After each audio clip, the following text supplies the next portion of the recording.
It was a busy time at the docks. All the engines were working hard, pushing and pulling freight cars about. One morning, Percy was late. Cranky the Crane was quick to criticize. "These ships can't be kept waiting. They have important cargo. If they miss the tides, they will be delayed in the docks. You should look up to the ships and show more respect. You are, after all, only little." "We've got too much work," huffed Percy. "Then perhaps a lorry should do your job." Percy was shocked. He told the other engines what Cranky had said.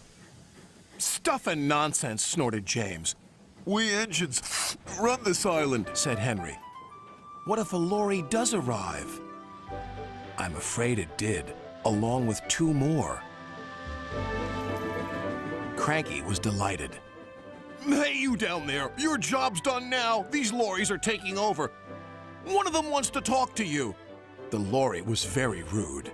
"What's that steaming lump of scrap iron doing here? Be off with you!" Scrap iron? Steaming scrap iron? Pah!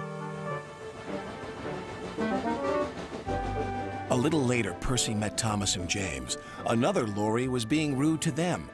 Then he saw Percy. "Oh, look, it's a little green goblin on wheels. You'll be scrapped. Just you wait and see." "Well, bust my boiler. What a horrid lorry," exclaimed Thomas. "Despicable," agreed James. The next engine to meet a lorry was Toby. Well, well, well. No wonder this railway's a mess. You belong in a museum, not working in a quarry. "I might look old, but I'm very useful." "Useful? Pah!" replied the lorry. "Just you tootle off." "Tootle?" spluttered Toby. "Come along, Toby," interrupted his driver. "Don't bother to argue with him. We'll go to the flour mill instead." But when they arrived at the flour mill, Toby was shocked to see yet another lorry. "What are you doing here?" "We 3 are doing your work now. You're too slow." The foreman spoke to Toby's driver. "I'm sorry. Times are a-changin', I'm afraid." "Toby might be old," replied his driver, "but he's reliable." "Come on, Toby. We'll go to the farms. They'll still use us." Toby trundled sadly away.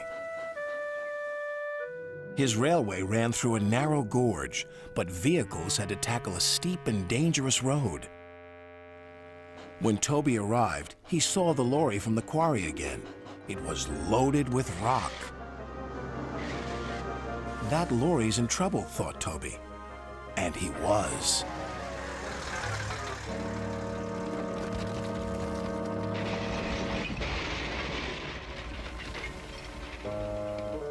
The driver was thrown clear.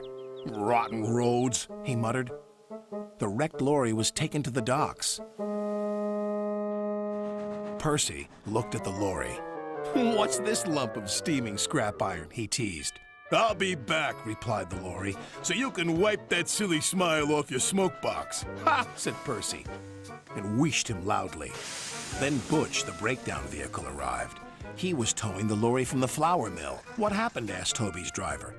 "He was overloaded with flour," came the reply, "and he broke down." "Not very useful now, are you?" said Toby. "Grrr," replied the lorries. Then James whistled excitedly. "They're bringing in the 3rd lorry on a barge." "What happened to that one?" James asked.